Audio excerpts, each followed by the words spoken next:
उज्ज्वल भवितव्य आपल्या मुलामुलींचं सर्वाधिक योगदान नॅशनल इंग्लिश मीडियम स्कूलचं होय। आदर्श एज्युकेशन सोसायटीचं national English medium school Nadgive उच्च शिक्षित अनुभवी स्टाफ 10वीचा 100% रिझल्ट, डिजिटल शिक्षण प्रणाली, सुसज्ज लायब्ररी आणि लॅबोरेटरी, स्पर्धा परीक्षा मार्गदर्शन, कला क्रीडा सांस्कृतिक क्षेत्रासाठी प्रोत्साहन आणि व्यक्तिमत्व विकास यासह अनेक सुविधा। प्री प्रायमरी ते 10वी आजच आपल्या पाल्याचा प्रवेश निश्चित करा।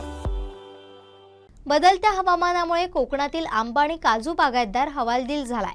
त्यांची व्यथा आमदार नितेश राणेंनी पावसाळी अधिवेशनाच्या दुसऱ्या दिवशी सभागृहात मांडली। कृषी मंत्र्यांचं लक्ष वेधत नितेश राणेंनी कोणती मागणी केली आहे पाहूया। अध्यक्ष महोदय, आमच्या इकडे आंबा आणि काजू हे दोन प्रमुख बागायती पिके आहेत आणि गेल्या वर्षी सतत तापमानाच्या बदल असल्यामुळे आंब्याचं फार मोठ्या प्रमाणामध्ये नुकसान झालं अध्यक्ष महोदय। गेल्या वर्षी किंवा वर्षभरामध्ये अगर आपण पाहिलं तर अध्यक्ष महोदय की 10% आंबा या वर्षी आमच्या आंबा उत्पादकांना उपलब्ध झालेला आहे।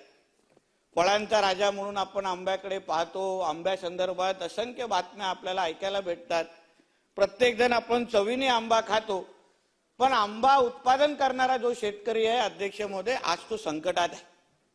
कारण का निसर्गामध्ये होणाऱ्या बदलामुळे म्हणजे सुरुवातीच्या काळामध्ये थंडी न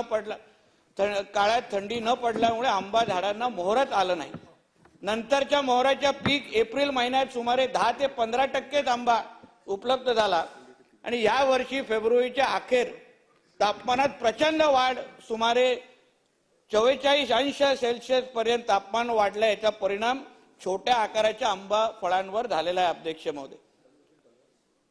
सर्व फळ त्याच्यामुळे ह्या तापमानाच्या बदलामुळे अध्यक्ष महोदय सर्व फळ गळून गेले आणि त्यामुळे शेतकऱ्यांच्या हातात पिकच नाही, शेतकऱ्याच्या हातातलं पीक नाहीसेच झालं अध्यक्ष महोदय। याचा परिणाम एकूण हंगामात 25% आंबा आमच्या शेतकऱ्यांना मिळाला।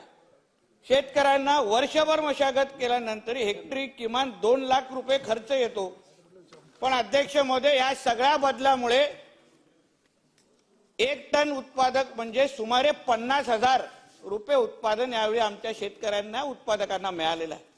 प्रति हेक्टरी 1.5 लाख रुपये नुकसान सहन करावे लागले अध्यक्ष महोदय। जे पीक उपलब्ध झाले त्यावर फळमाशीचा प्रचंड प्रभुत्व असल्यामुळे आंबे अखेर खराब होऊन फेकून टाकण्याची वेळ आमच्या शेतकऱ्यांवर आलेली आहे।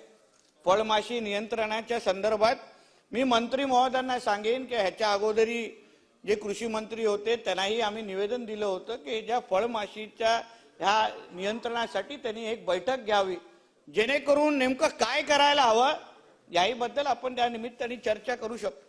अध्यक्ष महोदय, शासनाची फळपीक विमा योजना पुनर्गठित करण्याची आवश्यकता आहे आणि त्या संदर्भातली जी राज्यस्तरीयची जी समिती आहे त्याच्यामध्ये शेतकऱ्यांचे प्रतिनिधी मुंडे साहेब आपण घेणं फार गरजेचं आहे। मला माहिती आहे एक कान आपला माझ्याकडे आहे, काय हरकत नाही, चर्चा होऊन दे। दुसरा विषय अध्यक्ष महोदय, काही मुद्दे या निमित्ताने मला सांगायचे अध्यक्ष, GI मानकांचा मुद्दा आहे, वेदर स्टेशनचा मुद्दा आहे, बोगस खते व औषधाचा मुद्दा आहे, प्रयोगशाळेचा मुद्दा आहे। हे सगळे मुद्दे अगर आपण कृषी मंत्री म्हणून आंबा आणि काजू संदर्भात अगर आपण बैठक बोलवली आणि कोकणातल्या आमच्याला लोकप्रतिनिधी, काही अधिकारी आणि त्याचबरोबर काही शेतकऱ्यांना उत्पादकांना तिथे बोलवलं तर नेमकं आम्हाला मदत कशी हवी आहे, नेमकं आम्हाला काय मदत हवी आणि त्याच्यामुळे आमचं उत्पादन वाढू शकतं त्यावर एकंदरीत त्याच्यामध्ये सकारात्मक चर्चा होऊ शकते। अध्यक्ष महोदय, हा झाला आंब्याचा विषय। काजूचा जो एक महत्वाचा जो पीक आमच्या इकडे अध्यक्ष महोदय येतो ते काजू पीक हे साठवणूक करता येणारं व शाश्वत उत्पन्न देणारे पीक आहे अध्यक्ष महोदय।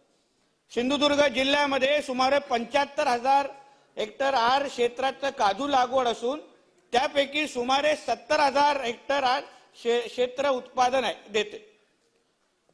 सदर क्षेत्र विचारात घेता 50,000 मेट्रिक टन काजू पिकाचे उत्पन्न होते व त्यापासून 400 ते 450 कोटीचा उलाढाल हा फक्त काजू या माध्यमातून आपल्याला आमच्या इथे होतं।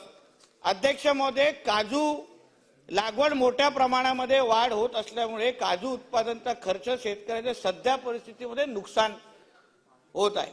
चालू वर्षी सदर काजू बी दर ह्या प्रति हेक्टरी 120 किलो रुपये आहे. मुंडे साहेब जाऊ नका, माझं लक्ष आहे जरा तुमचं.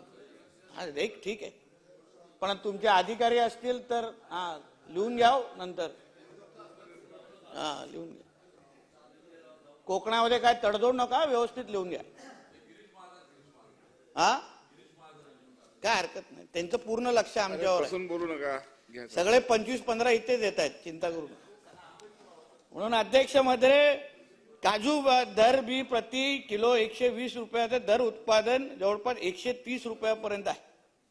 अध्यक्ष मध्ये काजूचा विषय एक महत्वाचा असा आहे की जे आयात शुल्क आहे जे वाढवलं गेलेलं आहे, त्याच्यामुळे काय होतं अध्यक्ष मध्ये, आयात शुल्क जे कमी केले असल्यामुळे अध्यक्ष मध्ये आयात शुल्क जे काजूवर आहे ते कमी केलेलं आहे.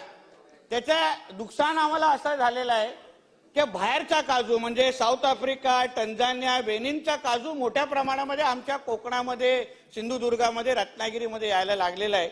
आणि त्याच्यामुळे आमचा जो स्थानिक जो काजूचा दर आहे तो मोठ्या प्रमाणामध्ये पडलेला आहे. तो जवळपास 80 ते 90 रुपयेपर्यंत आलेला आहे. तो साधारण अपेक्षित आहे की 120 ते 160 पर्यंत पोहोचला की बाजूच्या गोवाच्या राज्यामध्ये 150 रुपयापर्यंत आम्हाला दर भेट. म्हणून ह्या आयात शुल्क जो कमी आहे त्याला वाढू कसा शकतो याबद्दल आम्ही केंद्र सरकारकडे पण संबंधित खात्याकडे आम्हीही मागणी केलेली आहे. आपल्याकडून अपेक्षा एवढी आहे की आपण कृषी किंवा महाराष्ट्र सरकारकडून पण तशीच मागणी तसा प्रस्ताव वरती पाठवला तर त्याचा मोठ्या प्रमाणामध्ये आमच्या स्थानिक काजू उत्पादकांना त्याचा फायदा होईल. आमचे दिवसभरातले सर्व अपडेट्स, ताज्या घडामोडी आणि थेट लाईव्ह पाहण्यासाठी सबस्क्राईब करा, लाईक करा कोकणचं नंबर 1 महा चॅनल कोकण 7 लाईव्हचं YouTube चॅनल.